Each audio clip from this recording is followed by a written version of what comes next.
Hindu Kush mountains loomed like sleeping giants under the moonless Afghan sky. Commander Jake Reaper Maddox pressed his body against the cold stone wall, his breath forming small clouds in the frigid air. Behind him, 7 of America's finest warriors waited for his signal, SEAL Team 7, the best extraction unit in Special Operations Command. "Thermal shows 8 tangos inside, 2 on patrol outside," whispered Lieutenant Marcus Chen through the comms, his voice barely audible even through the earpiece. "HVT confirmed in the northeast room, 2nd floor." Maddox nodded, though Chen couldn't see him in the darkness. They'd been tracking this high-value target, a Taliban financier with links to 3 major attacks, for 6 months. Tonight, that hunt ended. "Breach her up," he whispered. Petty Officer Rodriguez moved forward with the explosive charge, his movements fluid and silent despite carrying 60 pounds of gear. The compound ahead looked innocent enough: mud walls, a wooden door, a single generator humming in the courtyard. But intelligence said their target was inside, planning his next attack. 30 seconds, Maddox counted down. His team stacked up behind him: Chen, Rodriguez, Jackson, Murphy, Williams, Connor, and Hayes. 8 brothers who'd bled together in a dozen countries whose names would never appear in their service records. Rodriguez placed the charge. "Set. On my mark, 3, 2, 1, execute." The explosion shattered the night. The door disintegrated into splinters. Maddox was through the opening before the smoke cleared, rifle up, laser sight cutting through the darkness. Contact front. The first Taliban fighter never had a chance. 2 rounds, center mass moving. The compound erupted into chaos. "2nd floor moving," Chen called out, his team flowing like water through the rooms. This was what they trained for, the symphony of coordinated violence, each man knowing exactly where his brothers were, where they'd move next. But something was wrong. Maddox felt it in his gut, that 6th sense that kept men alive in places like this. "It's too easy," he said into his radio. "Stay sharp." The first RPG hit the wall behind them.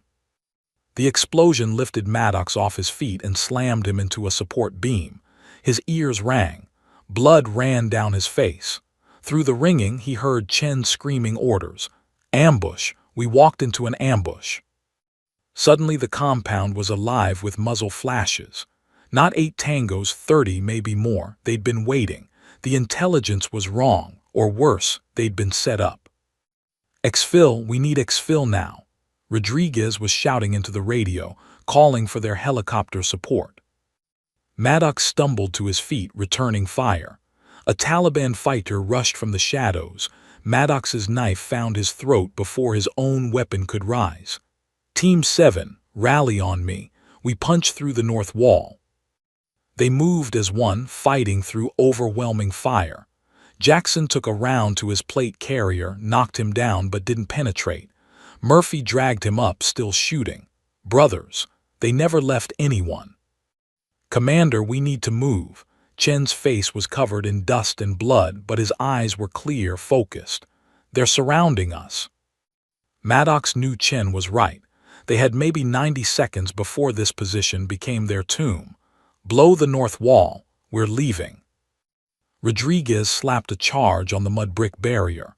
They stacked up again, muscle memory overriding the chaos.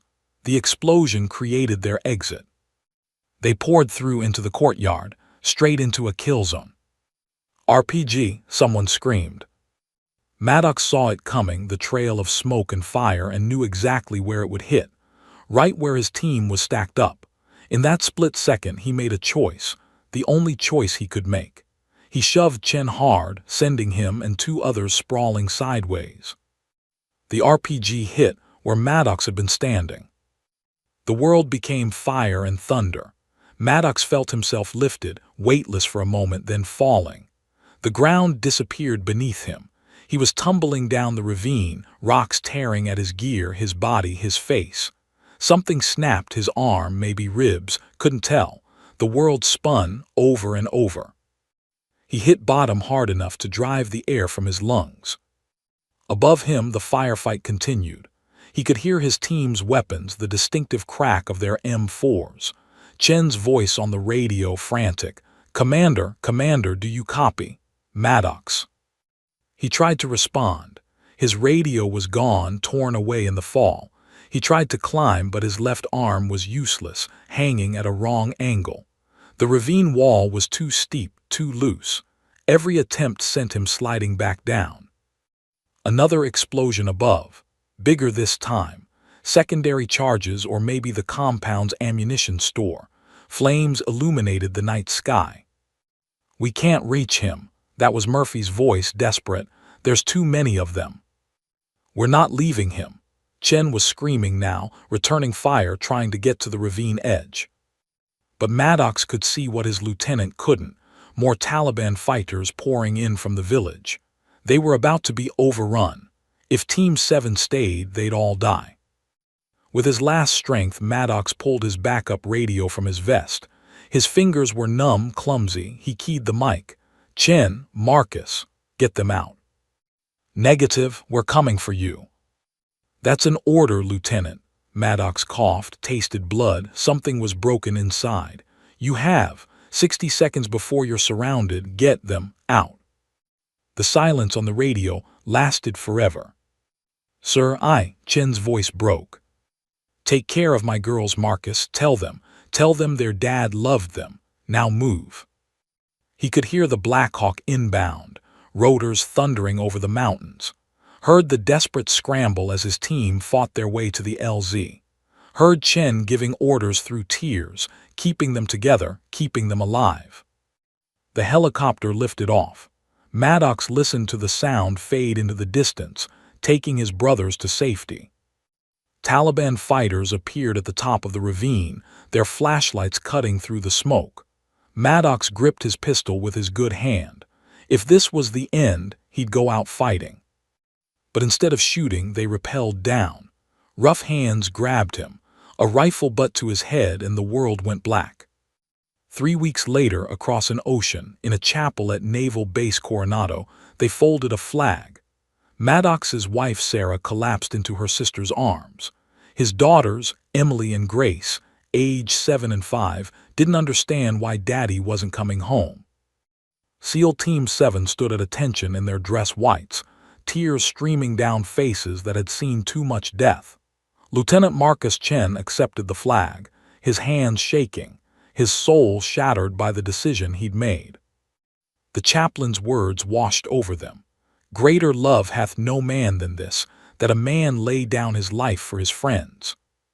But in a cave 5,000 miles away, Commander Jake Maddox was still alive.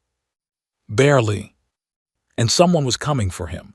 Captain Alina Volkov had been called many things in her 8 years of classified operations: ghost, phantom, death from above. But she preferred Wraith. It was cleaner, simpler, and it captured the essence of what she did: appear from nowhere, eliminate the target, vanish like smoke. At this moment, she was perched on a cliff face 7,000 feet above sea level, her custom Macmillan TAC-50 rifle resting on its bipod. The wind howled at 20 knots, but her breathing remained steady, controlled.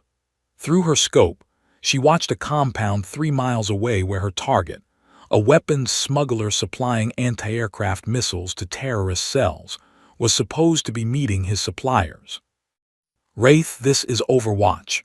Target has not appeared. Intel may be compromised."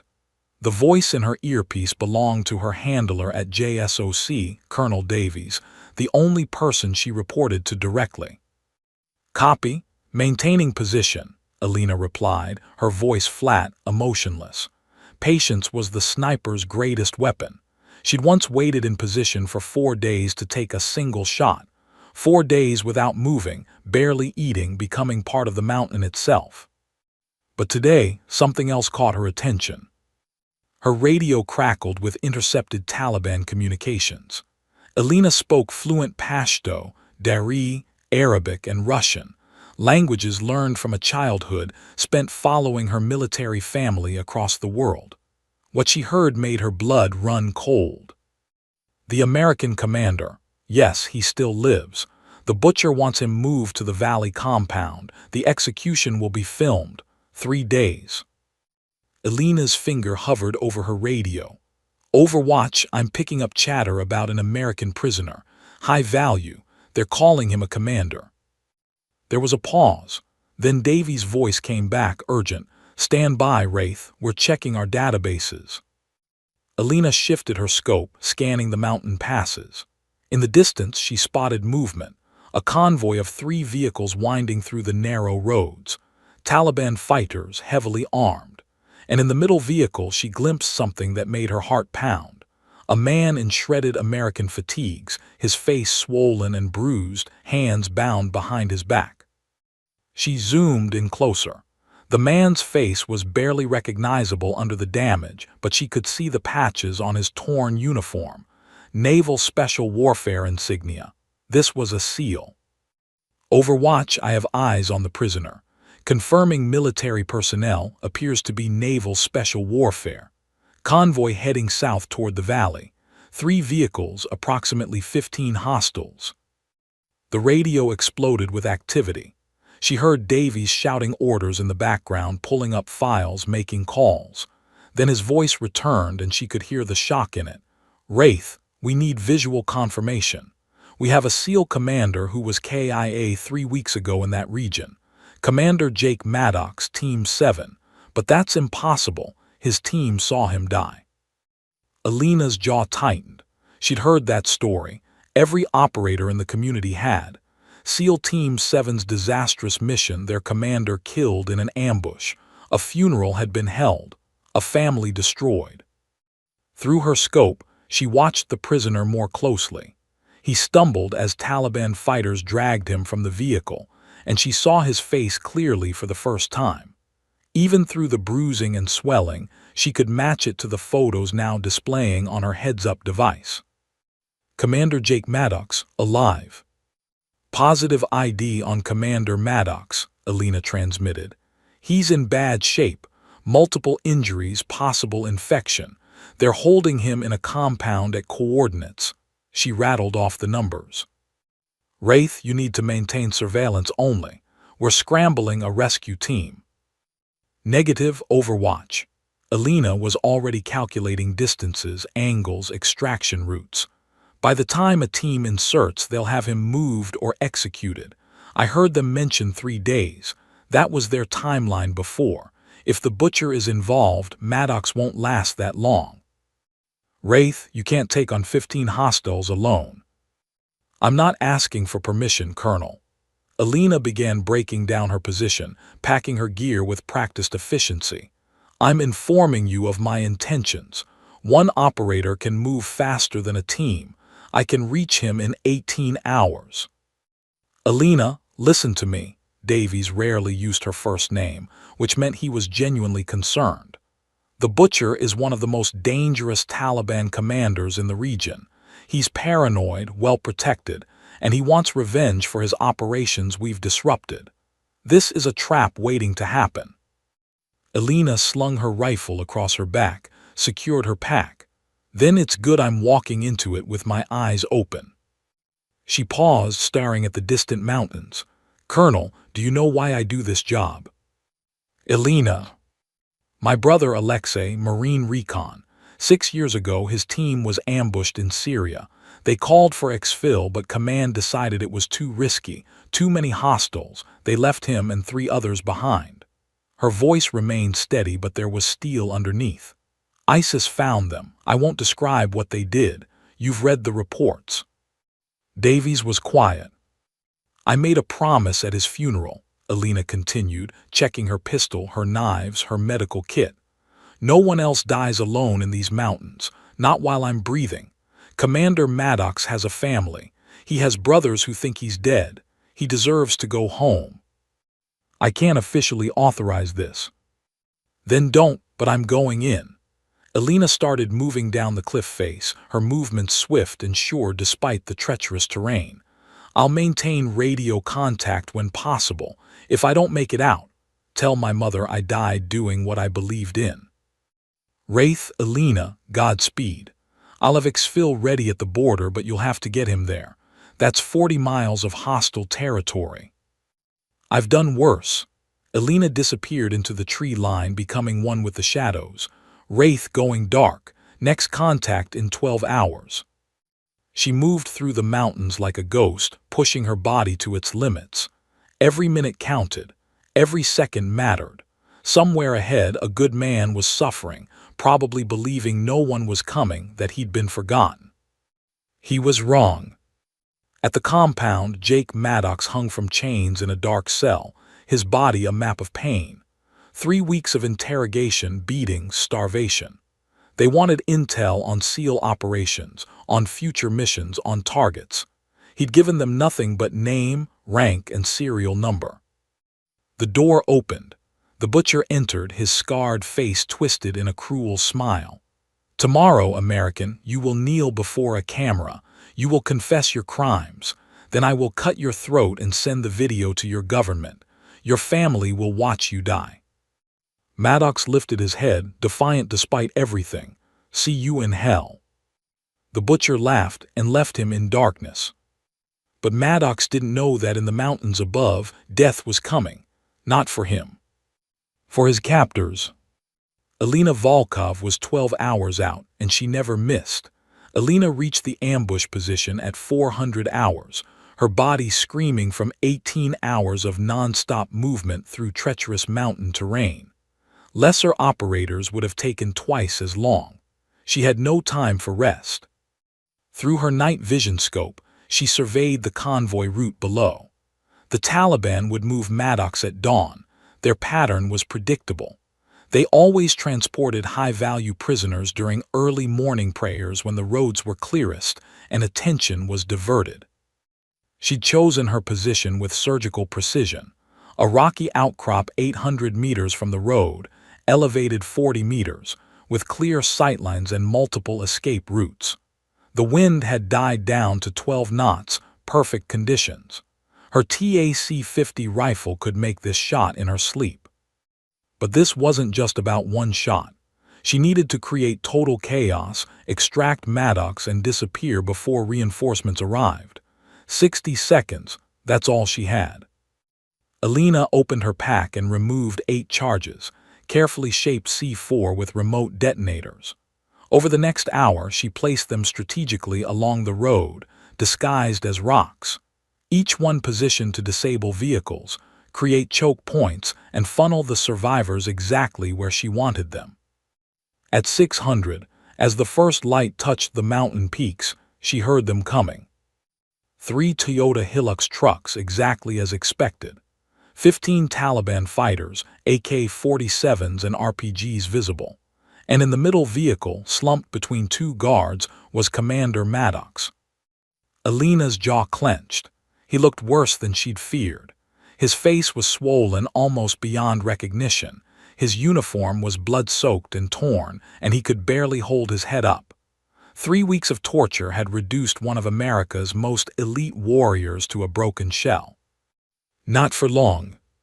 She controlled her breathing, heart rate down, muscle tension released, become the rifle, become the bullet.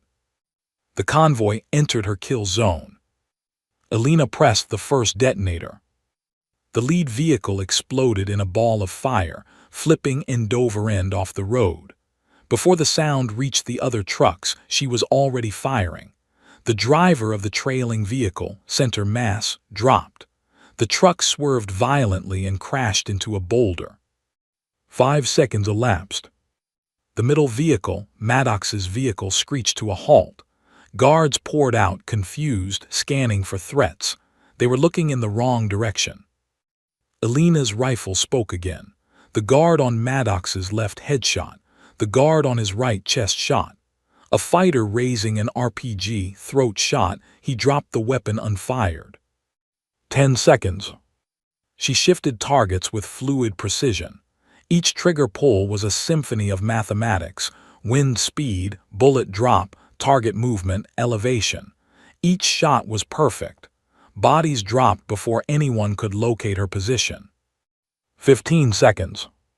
She detonated the remaining charges. The explosions created a wall of smoke and fire, cutting off potential reinforcements from the village 2 kilometers away. In the chaos, Taliban fighters scattered, shouting, firing wildly into the mountains. Alina was already moving, rifle slung, pistol drawn. She descended the cliff face in controlled slides, rock climbing training from her Spetsnaz father paying dividends. 40 meters in 20 seconds. She hit the road running. The middle vehicle was burning now, flames licking at the cab. Through the smoke she saw Maddox, still chained in the back, trying desperately to free himself. A Taliban fighter emerged from the smoke, raising his weapon. Alina's pistol barked twice, he fell. Another from the left, 3 rounds, center mass. She moved like water, flowing around obstacles, her situational awareness absolute. She reached the burning vehicle. The heat was intense, the ammunition inside starting to cook off. "Commander Maddox," she shouted in English. His head snapped up, confusion and hope warring in his eyes. "Who?" "Shut up and don't move." Alina holstered her pistol, pulled out bolt cutters from her vest and attacked his chains. The metal was thick, resistant, precious seconds ticking away. She heard engines in the distance, reinforcements coming. The chains snapped. Maddox collapsed forward, his legs unable to support him after weeks of captivity. Alina caught him, all 200 pounds of dead weight. She was 5'7" and 140 pounds, but she'd trained for this. Fireman's carry, lock the legs, distribute the weight. She lifted him across her shoulders and ran. Bullets chewed up the ground around them. She zigzagged, making herself an impossible target, Maddox's weight barely slowing her down. Behind them, the vehicle's fuel tank exploded, buying them precious seconds. Alina made it to the tree line, dropped Maddox behind cover and spun around with her rifle. 3 Taliban fighters were pursuing. She dropped all 3 in rapid succession. Boom, boom, boom. Then she was moving again, dragging Maddox deeper into the forest. "Can you walk?" she demanded. "Barely. Who are you?" Maddox's voice was hoarse, destroyed by weeks of screaming. "Captain Alina Volkov. JSOC sent me." She pulled out her medical kit, jabbing him with a syringe of broad-spectrum antibiotics and another of morphine. "Those wounds are infected. You've got maybe 48 hours before sepsis kills you if we don't get you to a hospital." Maddox stared at her like she'd materialized from another dimension. "JSOC thinks I'm dead." They did not anymore. Alina helped him to his feet. He swayed, nearly collapsed. She steadied him. "Listen to me, Commander. We have 40 miles to the extraction point. Hostile territory the entire way. The Taliban just put a massive bounty on our heads. Every fighter, every militia, every sympathizer within 100 miles will be hunting us." 40 miles. Maddox looked at his legs. One was clearly broken or severely damaged, held together by sheer willpower and adrenaline. I can't make that." "You will," Alina's voice was steel, "because the alternative is dying here, and I didn't just start a war to watch you quit. Your team thinks you're dead. Your wife thinks she's a widow. Your daughters think they lost their father." She stared into his eyes, unflinching. "You're going to prove them all wrong." Behind them, more engines, shouting in Pashto. The Taliban was organizing and they were angry. Alina slung Maddox's arm over her shoulder, taking his weight. "We move now. Stay quiet, stay close, and do exactly what I say.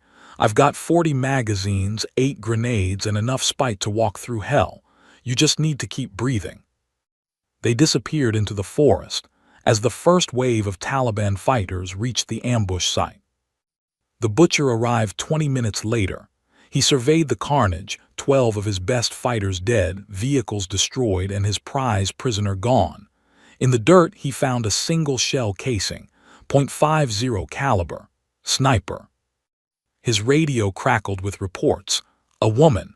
Witnesses saw a woman carrying the American. The butcher's face twisted with rage. He knew exactly who this was. The ghost they called Wraith. She'd disrupted his operations twice before, always vanishing before he could retaliate. Not this time. 10,000 American dollars for whoever brings me the woman and the seal, he screamed into his radio. Alive or dead, I don't care, find them. In the mountains, Alina and Maddox heard the broadcast on her scanner. She glanced at him, saw the concern in his eyes. Don't worry, Commander, she said, checking her GPS. They'll have to catch us first. She didn't mention that they had 39 miles to go. She was carrying a man who outweighed her by 60 pounds. They had minimal supplies, and every hostile force in the region was now hunting them. One step at a time, that's how you cross impossible distances. One shot at a time, that's how you beat impossible odds. Alina Volkov had spent her entire life doing the impossible. Today would be no different, hour 6. Alina's shoulders burned like fire. Maddox's weight, every ounce of it, pressed down on her as they climbed through dense forest. Her boots slipped on loose rocks, but she never faltered. Behind them, distant shouts echoed through the valleys. The Taliban was closing the net. Put me down, Maddox rasped. You can't carry me 40 miles. Watch me. Alina adjusted his weight, her jaw set with determination. She'd carried heavier packs longer distances. He was just another load, except this load was bleeding and had a pulse. They crested a ridge and Alina immediately dropped flat, pulling Maddox down with her. Below, a Taliban patrol, 8 fighters, moved through the valley they'd just left, hunting dogs with them. Her stomach tightened. Dogs changed everything. We need to mask our scent, she whispered, already pulling out a small vial from her vest. Pine oil, concentrated. She poured it over their boots, their clothes.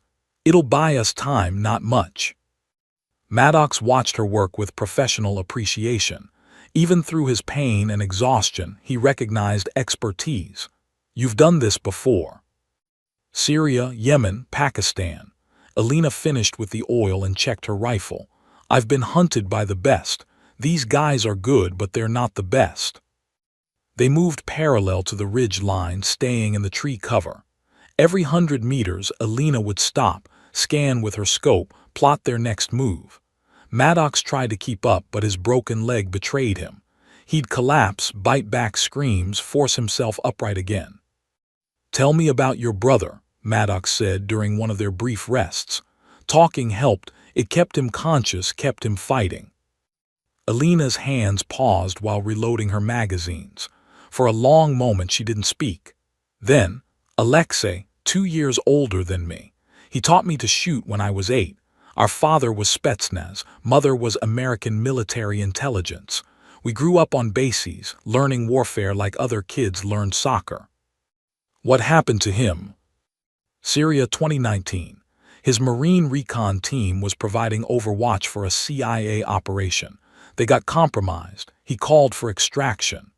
Alina's voice remained flat, but her hands tightened on the rifle. Command said the LZ was too hot, too risky. They ordered him to evade and escape on his own. 3 days later, ISIS posted a video. Maddox closed his eyes. He'd seen those videos every operator had. They haunted you. I was Delta then, Alina continued. I went rogue, crossed into Syria unauthorized, found the ISIS cell that killed him, all 12 of them. She met his eyes and he saw the cold fury that lived in her soul. Then I turned myself in, expected a court-martial. Instead, JSOC offered me a job. Apparently, they like operators who finish the mission no matter what. Your brother would be proud. Or furious I'm risking my life for strangers. Alina stood, helping Maddox up. Either way, we're moving. Those dogs won't stay fooled forever. Hour 12. They reached a cave system as night fell. Alina's thermal scanner showed it was empty. No heat signatures, no Taliban. They collapsed inside, both at their limits. Alina broke out her medical kit, the supplies dangerously low. She examined Maddox's wounds under her penlight. The infection was spreading. Red lines tracked up his leg, blood poisoning. She had 1 dose of antibiotics left. This is going to hurt, she warned, producing a scalpel. What isn't? Maddox tried to smile. She lanced the worst of the infected wounds, draining the pus and debris. Maddox's hands gripped the cave floor, every muscle rigid, but he didn't scream. Seals didn't scream. She packed the wounds with the last of her gauze, administered the antibiotics, and gave him water from her dwindling supply. "Tell me about your daughters," Elena said while she worked. Maddox's face softened despite the pain. "Emily is 7. She wants to be an astronaut, reads everything about space. And Grace, she's 5. She's the wild one, climbs everything, fears nothing." His voice cracked. "They think I'm dead. They buried an empty casket." "Then we make sure they know the truth." Elena finished bandaging. "We get you home." Outside, the wind howled.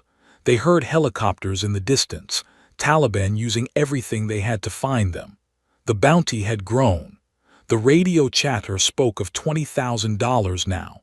Farmers, villagers, every desperate soul in these mountains would be watching for them. Hour 18, the river. It appeared without warning, a rushing torrent of snowmelt, 60 feet wide, moving fast enough to sweep a man away.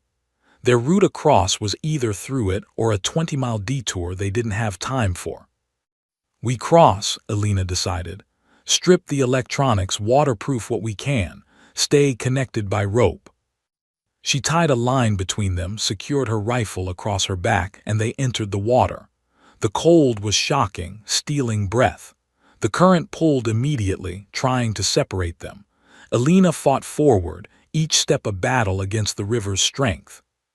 Halfway across, the shooting started. Taliban fighters on the opposite bank. They'd predicted the crossing point.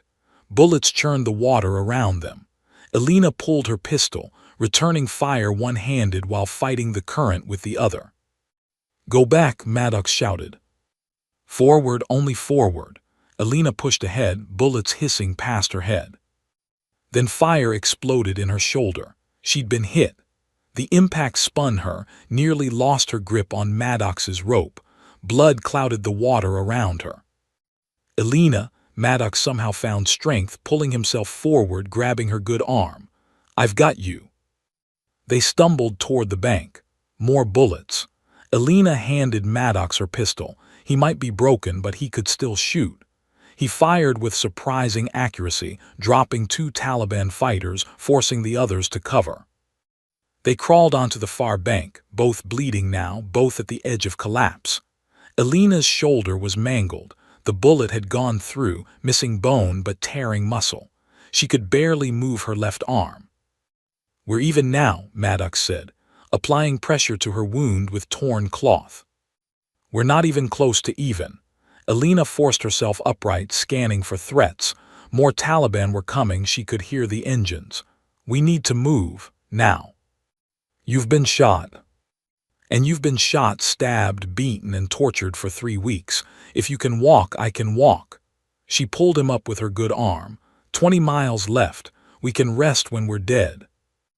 They disappeared into the forest once more, leaving a blood trail that the Taliban would follow.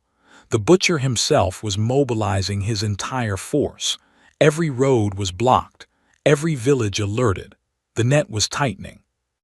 But Elena Volkov had learned something in 8 years of impossible missions. The net is only as strong as the men holding it. And men got tired. Men made mistakes. Men were predictable. She didn't make mistakes. She checked her ammunition. 3 magazines left for the rifle, 2 for the pistol, 4 grenades, 1 smoke canister. It would have to be enough. Beside her, Maddox limped forward on sheer willpower, using a branch as a crutch. He looked at her, this woman who'd walked into hell to save a man she'd never met. "Why?" he asked quietly. "Why risk everything for me?" Elena was quiet for a long moment, scanning the darkening forest. Then, "Because no one should die alone in these mountains. Because your daughters deserve their father. Because—" she paused, something vulnerable flickering across her face. "Because maybe if someone had come for my brother, he'd still be here." They walked on through the darkness, 2 warriors bound by blood and determination, racing against time, injury, and an army that wanted them dead. 20 miles to freedom. And the hardest part was yet to come. Hour 36. Alina's encrypted satellite phone finally found signal on a rocky outcrop overlooking the valley. Her hands shook as she powered it up, not from fear, but from blood loss and exhaustion. The bullet wound in her shoulder had stopped bleeding, but infection was setting in. She had maybe 12 hours before she'd be combat ineffective. Beside her, Maddox had slipped into unconsciousness. His fever raged at 104 degrees. Without proper medical treatment soon, sepsis would kill him before the Taliban ever got the chance. The phone connected. "Overwatch, this is Wraith. I have the package. Repeat, Commander Maddox is alive and in my custody." Static, then Colonel Davies' voice crackled through, thick with emotion. "Wraith, confirm identity. We need Jake Maddox, Team 7, serial number 58472-193, born March 15, 1985, Coronado, California. Wife Sarah, daughters Emily and Grace." Alina rattled off details only the real Maddox would know. "He's critical condition. Multiple infected wounds, possible internal injuries, severe dehydration. I'm also hit. Shoulder wound. We're 20 miles from extraction, but we're not going to make it without support." "Jesus Christ," Davies breathed. "Wraith, hold position. I'm patching you through to Naval Special Warfare Command. They need to hear this." The line clicked. Then a new voice. "This is Admiral Harding, WARCOM. Captain Volkov, where exactly are you?" Alina read off her coordinates, then added, "Sir, Commander Maddox needs immediate medical evacuation. We're in Taliban-controlled territory being actively hunted. I estimate 200 hostiles converging on our position. Request immediate extraction authorization." "Negative," Harding said, and Alina's blood ran cold. "That area is locked down tighter than anything we've seen. The Taliban commander they call the Butcher has mobilized his entire network. Anti-aircraft weapons at every possible LZ. We can't risk a helicopter crew." "Then they die," Alina said flatly. "Both of us in about 12 hours. I'm not willing to risk." "Admiral, patch me through to SEAL Team 7. Now." Alina's voice cut like a blade. "They deserve to know their commander is alive before he dies. Again." A long pause, then "Stand by." "Naval Base Coronado, California, 600 hours." Lieutenant Marcus Chen sat alone in the Team 7 compound, staring at the photo of his team, all 8 of them, taken 2 months before the mission that destroyed everything. His coffee had gone cold hours ago. He hadn't slept in 3 days. The guilt was eating him alive. Every day he replayed that moment, the decision to leave Maddox behind, the right tactical call, the unforgivable moral failure. The phone rang. He almost didn't answer. "Lieutenant Chen, this is Admiral Harding. I need you to sit down." Chen's heart stopped. That tone, that voice, something had happened, "Sir. I'm patching you through to an operator in the field. Just listen." Click, static. Then a woman's voice, heavily accented. "Lieutenant Chen, my name is Captain Alina Volkov. I'm 20 miles inside hostile territory in Afghanistan. I'm looking at your commander right now." Chen dropped the phone, picked it up with shaking hands. "That's not possible. Jake is alive, barely, but alive." Alina's voice was steady despite everything. "He's been a Taliban prisoner for 3 weeks. I extracted him 2 days ago, but we're not going to make it out without help." Chen's vision blurred with tears. "Put him on. I need to hear his voice." Alina moved to Maddox, shook him awake. He groaned, eyes fluttering open. She held the phone to his ear. "It's your team." "Marcus." Maddox's voice was barely a whisper, destroyed by torture and dehydration. "Boss," Chen was openly crying now. "Sir, is that really you?" "Hey, little brother, sorry I missed the funeral." Maddox tried to laugh, ended up coughing blood. "We're coming for you. I swear to God we're coming for you, all of us. Team 7 doesn't leave anyone behind. Not again. Never again." Marcus, you made the right call. The team had to survive. Fuck the right call, Chen was shouting now, his composure shattered. We're bringing you home, sir, whatever it takes. Other voices erupted in the background. The rest of Team 7 had heard, crowding around the phone. Rodriguez, Jackson, Murphy, Williams, Connor, Hayes, all of them shouting, crying, demanding to know if it was real. Alina took the phone back. Lieutenant, I need you to listen. We have 20 miles to the extraction point through the Valley of Khyber. Every Taliban fighter, every militia, every paid informant is hunting us. The Admiral says he won't authorize helicopter extraction due to anti-aircraft threats. Then we go in on foot.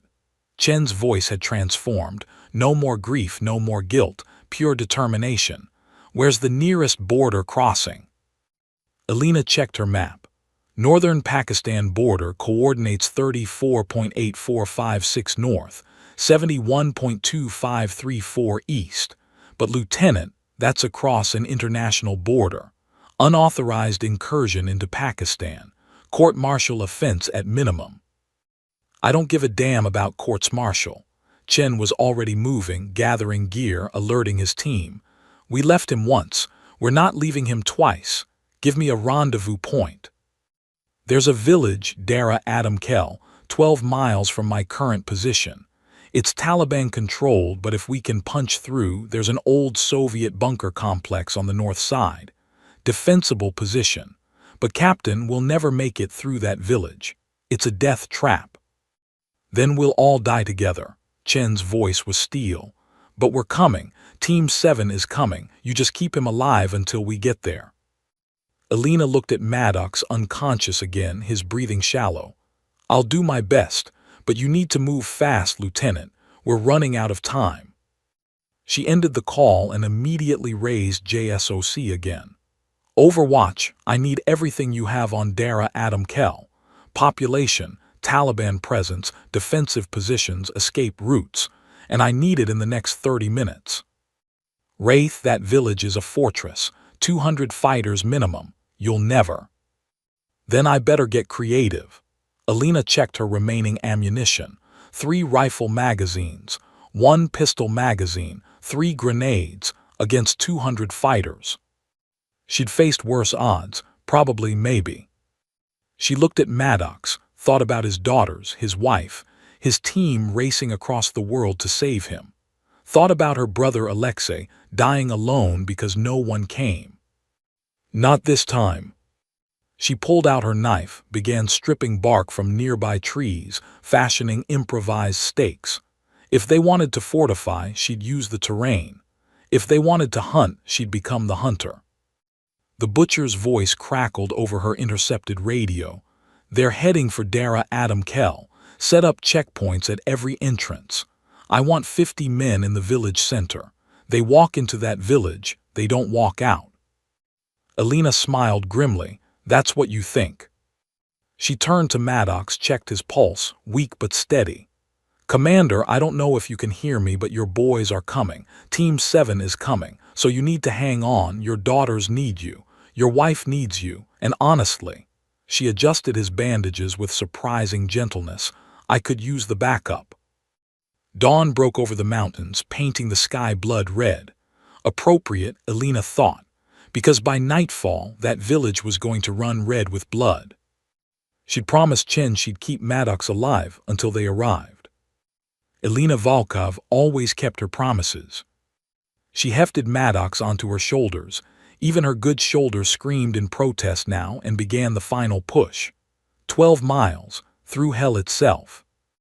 Behind them, the butcher's entire army was mobilizing. Ahead, a Taliban fortress waited. And somewhere in between, SEAL Team 7 was racing toward a fight that would either save them all or kill them all. 10 hours until the village. 10 hours until everything ended. One way or another. Hour 42. The village of Dara Adam Kel appeared through the mountain haze like a mirage of death. Stone buildings clustered around narrow streets, perfect for ambushes. Alina counted at least 30 armed fighters visible from her position, which meant 60 more she couldn't see. Maddox stirred on her shoulders, his fever finally breaking slightly. "Put me down," he rasped. "I can walk."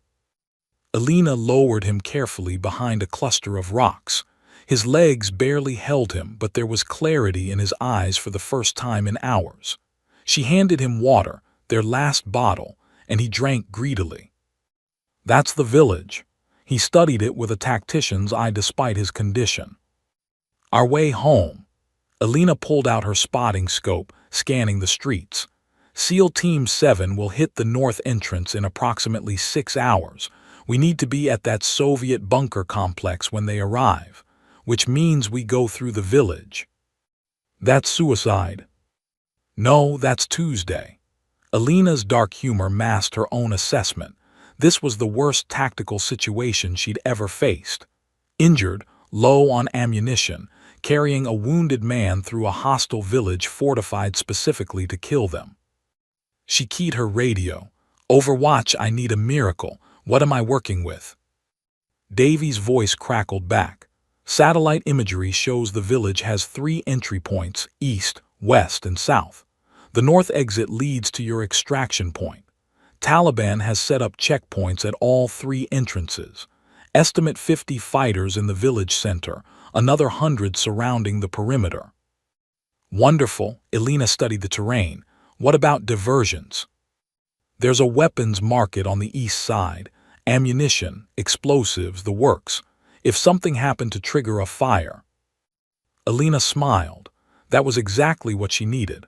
"Overwatch, I need precise coordinates of that market, and I need SEAL Team 7's ETA.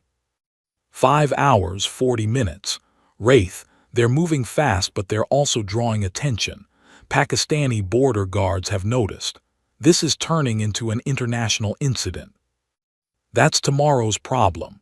Alina checked her remaining grenades. 3. One would have to create enough chaos to get them through. "Tell Team 7 to stand by for my signal. When they see fire, they come in hard and fast." She turned to Maddox. "Commander, I need you honest. Can you run?" He tested his broken leg, winced. "I can hobble fast. What's the plan?" "We don't sneak through. We can't. Too many eyes, too many checkpoints." Alina began stripping her gear down to essentials. "We create chaos, then use that chaos to mask our movement. The weapons market is our target. One grenade, perfectly placed, will create an explosion that'll rock this entire village. And in the confusion, we slip through to the bunker." Maddox nodded slowly. "It's insane." "You have a better idea." "Not even a little bit." They waited until afternoon prayers, 1,400 hours. The call to prayer echoed through the village, and Alina saw fighters moving toward the mosque. Not all of them, but enough to thin the patrols. "Now," she whispered. They moved down the mountain, 2 ghosts in tattered clothing. Alina had used mud to darken their faces, wrapped cloth around their gear to muffle sound. Maddox hobbled beside her, using a staff, looking like a wounded local rather than an American SEAL. They reached the village's east entrance. A checkpoint, 4 Taliban fighters smoking cigarettes, AK-47s slung casually. They were bored, not expecting trouble. Alina counted their heartbeats, 20 seconds until they'd rotate attention. She moved like smoke. Her knife found the first guard's throat before he could shout. The second turned her pistol, suppressed, coughed twice. The third reached for his radio. Maddox's staff cracked across his skull. The fourth ran. Alina's thrown knife took him in the back. 4 seconds, 4 dead. They dragged the bodies out of sight. "Still got it, Commander," Alina muttered, impressed despite everything. They entered the village, keeping to the shadows. The weapons market was 2 blocks ahead. She could see the stalls piled with ammunition crates, RPGs, barrels of gunpowder. A single spark would turn it into Armageddon. But between them and the market, the village center opened up, 50 fighters gathering after prayers, exactly as Davies had warned. There was no way around. They'd have to go through. Alina spotted their chance, a cart loaded with supplies being pushed by an old man. She approached quickly, speaking rapid Pashto. "Grandfather, we need your cart. There are men hunting us." The old man looked at Maddox's uniform, recognized American military despite the mud and wrappings. His eyes widened. "You're the Americans. The butcher searches for you." "Please," Alina said quietly, "we just want to go home." The old man studied them for a long moment. Then, surprising her, "My son was killed by the butcher for refusing to join his jihad. I am Mahmoud. Get in the cart." They didn't question it. Alina and Maddox buried themselves under sacks of grain in the cart. Mahmoud covered them completely, then began pushing through the village center. Under the grain, Alina controlled her breathing, her pistol ready. She heard Taliban fighters' voices, boots on stone, the casual cruelty of men who ruled through fear. Twice, the cart stopped checkpoints. She heard Mahmoud speaking calmly, convincingly. They started moving again. 5 minutes felt like 5 hours. Then Mahmoud's voice, barely a whisper, "We're past the center. The weapons market is ahead." Alina pushed free of the grain, scanned their surroundings. They'd made it. The market was 30 feet away, and more importantly, they were on the north side of the village. The Soviet bunker complex was visible on the hillside ahead. "Mahmoud, get clear," Alina said. "What's about to happen?" "I know." The old man smiled sadly. "Give the butcher my regards." He turned the cart and shuffled away, disappearing into an alley before Alina could thank him properly. She pulled her grenade, studied the market. Timing was everything. Too early and SEAL Team 7 wouldn't be in position. Too late and they'd be discovered. Her radio crackled, Chen's voice urgent. "Wraith, Team 7 is 3 miles out. Pakistani military has deployed to intercept us. We're about to have company." "Then I better make some noise." Alina pulled the pin, calculated trajectory, distance, wind, fire in the hole. The grenade arced through the air in a perfect parabola, disappearing into an ammunition stall. 3 seconds. 2. 1. The explosion was biblical.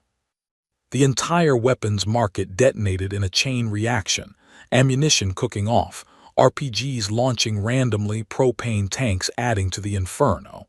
The blast wave knocked Alina and Maddox flat. Windows shattered.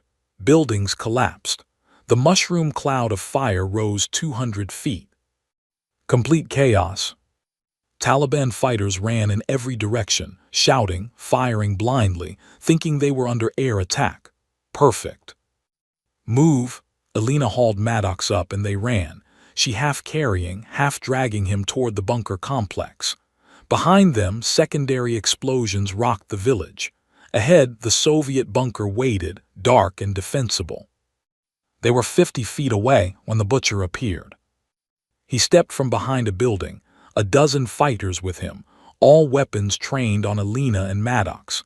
The butcher's scarred face twisted in fury and triumph. "The ghost and the American," he laughed, a sound like grinding gravel. "You've destroyed my village, killed my men, cost me everything. Did you think you could just walk away?" Alina pushed Maddox behind her, raised her rifle despite knowing it was hopeless. 12 fighters. She had maybe 15 rounds left. The math didn't work. "You can't win," the butcher continued, moving closer. "Your SEAL team is trapped by Pakistani military. You're wounded, exhausted. This is where your story ends."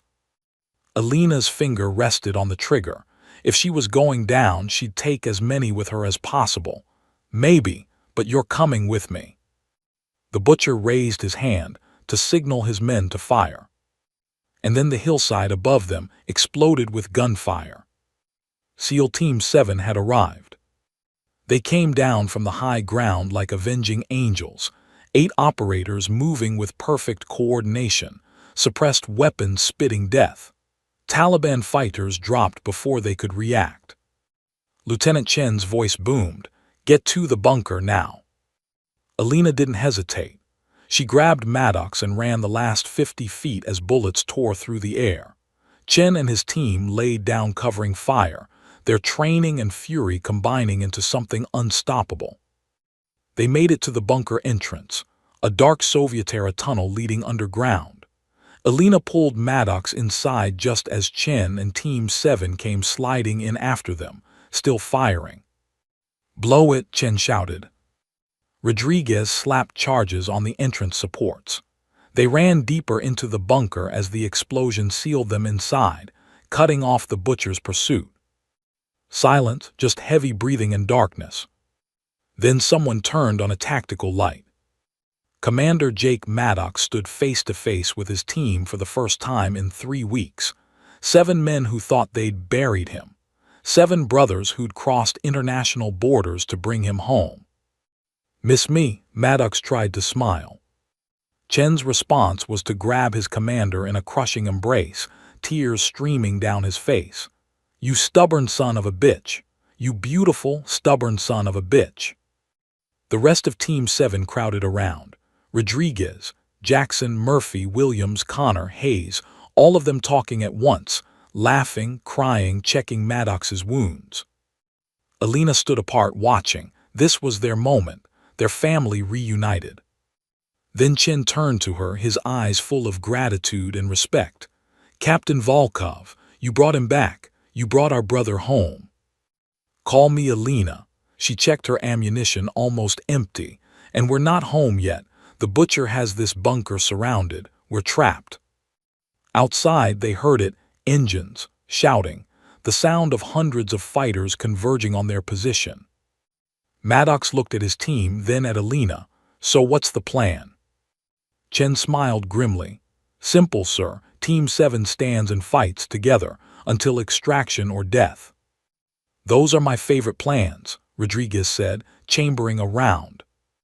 They were trapped in a Soviet bunker, surrounded by an army, low on ammunition, with wounded operators and no clear escape. But they were together. And sometimes that was enough. The Soviet bunker was a relic from the 1980s, concrete walls 3 feet thick, multiple rooms, and a single choke point entrance they'd just collapsed. Alina swept her tactical light across the space, assessing. Defensible, but also a tomb if they couldn't break out. "Inventory," Chen ordered immediately, shifting into command mode. His team responded instantly. This was what they trained for. 4 magazines, rifle, Rodriguez reported. 2 pistol. 3 and 3, Jackson called out.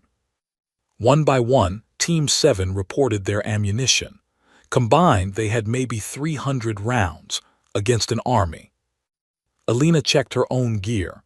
1 magazine, 15 rounds, 2 grenades, 1 smoke canister. She looked at Maddox. And 1 SEAL commander who should be in a hospital bed.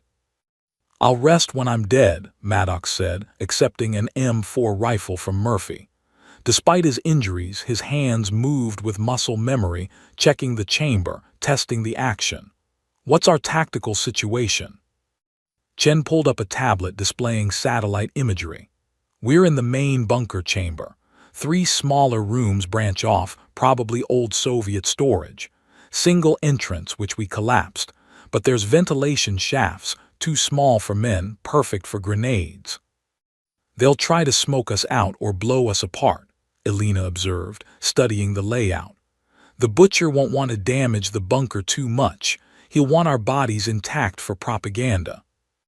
As if on cue, the butcher's voice boomed from outside, amplified by a megaphone. "Americans, you have 1 chance to surrender. Come out now and I kill you quickly. Stay inside and I'll bury you alive." "Hard pass," Rodriguez shouted back, earning grim laughs from the team. Williams, their demolitions expert, was already examining the walls. "These ventilation shafts, I can rig them with our remaining C4. Anyone tries to drop grenades through, they get a surprise." "Do it," Chen ordered. "Murphy, Jackson, secure those side rooms. I want early warning if they try to breach through the walls." Connor, Hayes set up a fighting position at the main choke point. The team moved with practiced efficiency. Alina watched, impressed. This was a unit that had worked together for years, each man knowing his role, trusting his brothers absolutely. Maddox settled beside her, his back against the wall. He was pale, feverish again, but his eyes were sharp. "Alina, I need you honest. What are our chances?" She considered lying, decided against it. He deserved the truth. Realistically, 10%. The butcher has the numbers, the position, the time. We have. She gestured at the bunker, concrete and spite. "I've won on worse odds." Maddox checked his rifle again. "In Ramadi, 2008, my first deployment. 4 of us held a building against 40 insurgents for 6 hours. We ran out of ammunition, started throwing furniture. We survived." "What happened?" "Marines showed up, 7th Regiment, God bless them," he smiled. "Cavalry always arrives, eventually." Alina keyed her radio, trying to reach JSOC. Static. They were too deep underground. "No cavalry this time, Commander. We're on our own." "Then we make our own miracles." Maddox struggled to his feet. "Chen, what's the one thing the butcher wants more than killing us?" "Revenge, glory, proof he defeated American forces." "Exactly." Maddox's tactical mind was working despite the fever. "He wants us alive, wants the propaganda victory. That's his weakness. He'll be cautious, methodical. He'll try to take this bunker room by room, which gives us the advantage in close quarters." Alina understood immediately. "We funnel them through kill zones." Chen's eyes lit up. "Boss, are you suggesting what I think you're suggesting?" "We don't wait for them to breach. We invite them in." Maddox pointed to the collapsed entrance. "Williams, can you blow that entrance in a controlled way? Create an opening just big enough for 2 men at a time." Williams grinned. "I can blow anything, sir. How big?" "Small, defensible, a meat grinder." The plan came together quickly. They'd blow the entrance partially open, creating a choke point. The first room would be the kill zone, Team 7 positioned with overlapping fields of fire. Any Taliban fighter who entered would walk into a wall of bullets. "It's insane," Rodriguez said admiringly. "I love it." They spent 20 minutes rigging their trap. Williams shaped the charges precisely. Too much would collapse the entire entrance. Too little wouldn't matter. Alina helped position the team, using her sniper's eye for angles and sight lines. Maddox, despite his condition, took a firing position. Chen tried to object. "Sir, you're wounded." "So is Captain Volkov, and she's fighting." Maddox chambered around. "My team, my bunker, my fight." Outside, the butcher was losing patience. They heard digging, his fighters trying to excavate the collapsed entrance. "Perfect." "Blow it," Chen ordered. The shaped charge detonated with a controlled thump. When the dust cleared, there was an opening, 4 feet wide, 5 feet tall, just enough. Silence, then shouting in Pashto, the butcher's voice ordering his fighters forward. The first Taliban fighter appeared in the opening, AK-47 raised. He never got a shot off, 8 rifles fired simultaneously. He dropped. "Next," Rodriguez called out. 2 more tried to enter together. They fell in a heap. The entrance was working exactly as planned, a bottleneck turning superior numbers into a liability. But the butcher wasn't stupid. The attack stopped. Then Alina heard it, a sound that made her blood run cold. "Grenade!" she screamed. The explosive bounced through the entrance. Connor grabbed it, threw it back in one fluid motion. It detonated outside, screams following. Then 3 more came at once.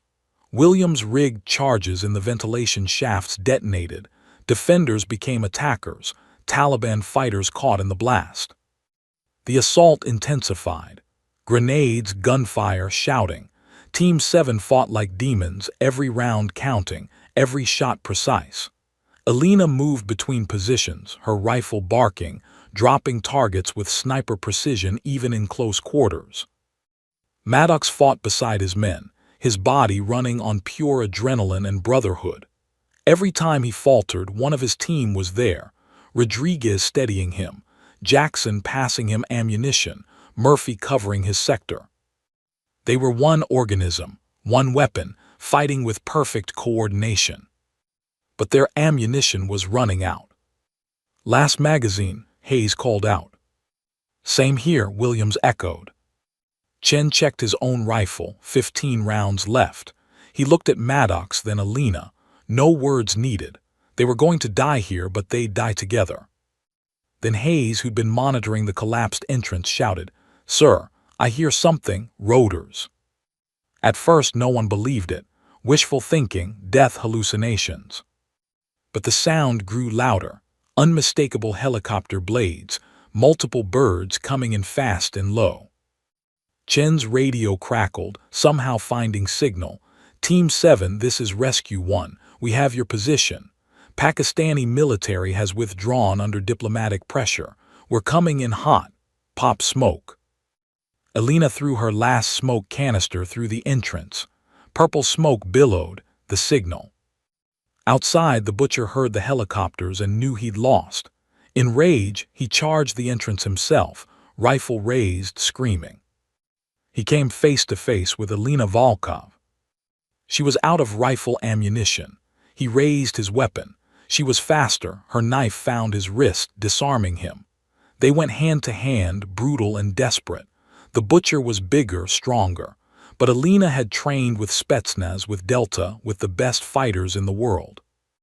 And she'd made a promise to bring Maddox home. The butcher swung. She ducked, drove her knife into his side. He roared, grabbed her wounded shoulder. She screamed but didn't stop, swept his legs, drove him down, her knife finding his throat. "For my brother," she whispered, "for every man you tortured."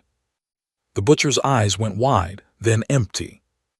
Maddox appeared beside her, pulling her up. "Alina, we need to move."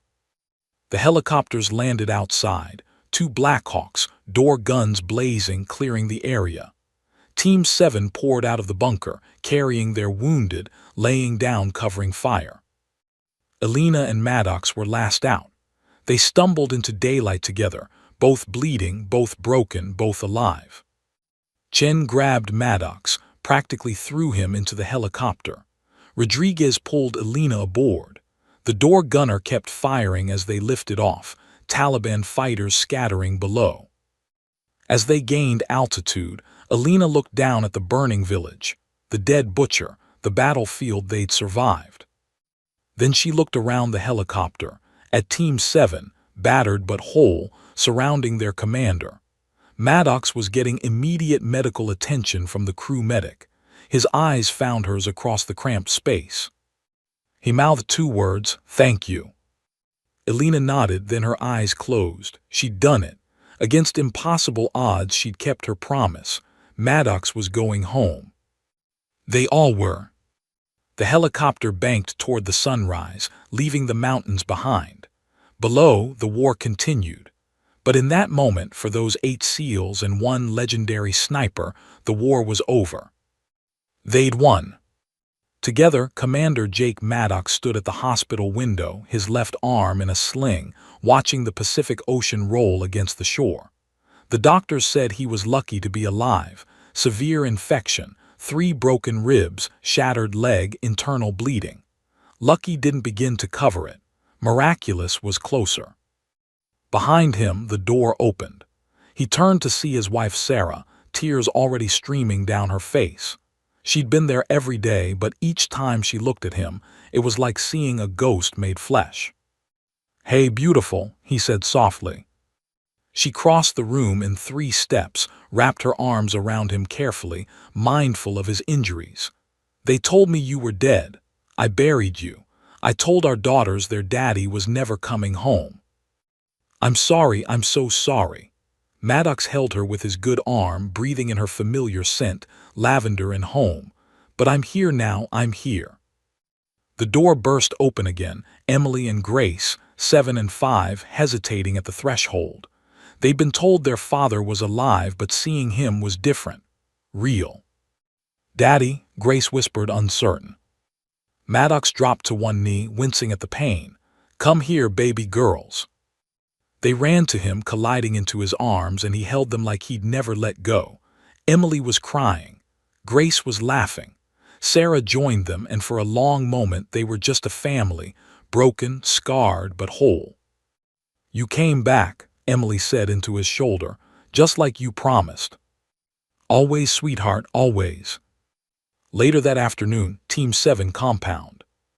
Lieutenant Marcus Chen stood before Admiral Harding, prepared for court-martial. He'd led an unauthorized incursion across international borders, violated Pakistani airspace, engaged hostile forces without clearance. By every military regulation, he deserved punishment. Instead, Harding handed him a box. "Open it, Lieutenant." Inside was a Navy Cross, second only to the Medal of Honor. Chen stared, uncomprehending. "For extraordinary heroism in the face of the enemy," Harding said formally. "For leading a rescue operation that saved an American life against impossible odds. For refusing to leave a man behind." The Admiral's voice softened. "Son, you didn't break the rules. You upheld the highest tradition of naval special warfare. No one left behind. That's not just a motto, it's who we are." Chen's eyes filled with tears. "Sir, I don't deserve." "You carried the weight of an impossible decision for 3 weeks. You lived with guilt that wasn't yours to bear. Then, when given a chance at redemption, you didn't hesitate." Harding extended his hand. "You're one hell of an officer, Chen. Your commander is lucky to have you." Behind them, the rest of Team 7 filed in. Rodriguez, Jackson, Murphy, Williams, Connor, Hayes. Each received the same honor. The mission that should have destroyed their careers instead made them heroes. "There's one more ceremony," Harding said, "and you all need to be there." Naval Base Coronado, sunset. Captain Alina Volkov stood on the tarmac, uncomfortable in her dress uniform. She'd been called to the base but told nothing else. Crowds made her nervous. Ceremonies made her nervous. She preferred mountains and solitude. A car pulled up. Maddox emerged, still limping but upright. His entire family was with him. Team 7 arrived next, all in dress whites. "What is this?" Alina asked suspiciously. "You really think we'd let you disappear without saying goodbye?" Maddox smiled. "Alina, you saved my life. You carried me 40 miles through hell. You fought an army to bring me home. That deserves recognition." "I don't want recognition, I want—" "We know what you want." Chen stepped forward, holding a small case. "You want to be left alone. You want to keep running, keep fighting, keep punishing yourself for your brother's death." Alina's face hardened. "Lieutenant." "But we're not letting you." Chen opened the case, revealing a gold trident pin, the insignia of the Navy SEALs. "This has never been done before. Never. But Admiral Harding, WARCOM, and every operator who heard your story agrees. You've earned this." Alina stared at the trident, her throat tight. "I'm not a SEAL." "No," Maddox said, taking the pin. "You're better. You're someone who walked into hell alone to save a stranger. You're someone who kept fighting when any sane person would have quit. You're someone who proved that the words 'no one left behind' aren't just for Americans, they're for anyone worth saving." He stepped closer, his voice dropping so only she could hear. "Your brother Alex, I looked up his service record. He was one hell of a Marine. And I promise you, wherever he is, he's proud of you. Not because you avenged him, but because you became something better than revenge. You became hope." A single tear tracked down Alina's face, the first anyone had seen from her. Maddox pinned the trident to her uniform. "Honorary member of SEAL Team 7, welcome to the family, sister." Team 7 erupted in applause. They surrounded her, these warriors who'd accepted her as one of their own. Rodriguez hugged her. Jackson shook her hand. Murphy saluted her with genuine respect. Chen approached last. "We have a tradition in Team 7.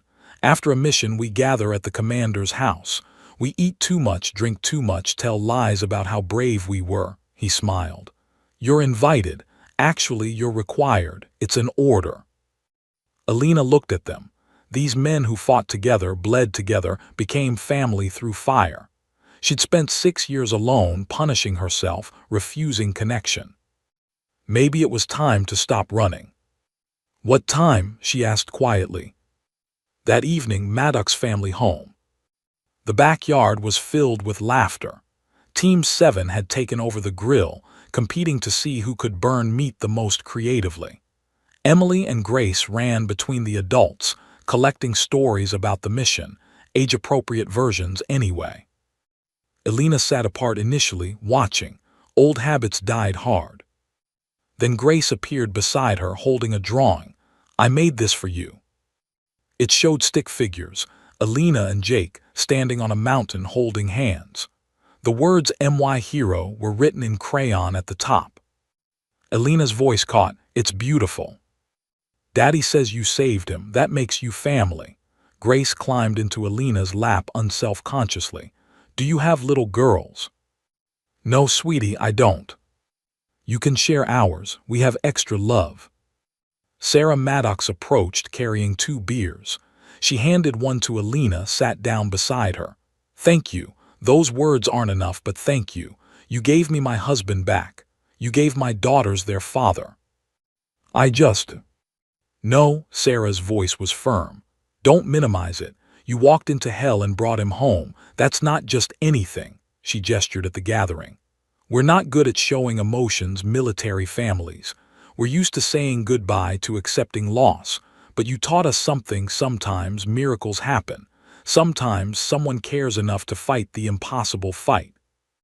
Maddox appeared, handing Elena a plate loaded with food. "Chen says you haven't eaten since the hospital. That changes now." "I'm not hungry." "Eat anyway. That's an order from your team commander." Elena looked up sharply. "My team commander?"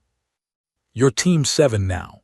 Maddox sat beside his wife, his daughters climbing onto his lap. "Which means you're stuck with us.